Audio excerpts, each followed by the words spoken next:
food taste. Dito tayo sa creamy carbonara nila. Una, let's go.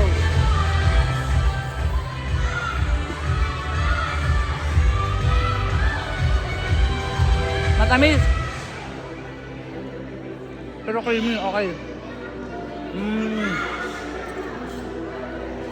3. Ito ano to? Hindi ko alam kung ano pero tingnan natin. Matamis din. Ang tawag dito. Matamis ano? 2.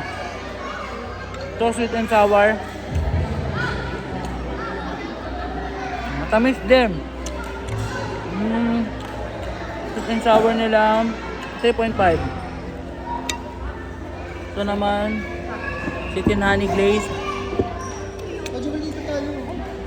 Dito ka lang. 2. Dito ka kasi si Con nandiyan. Okay, all goods. Bye bye. See? Yung jowa niya.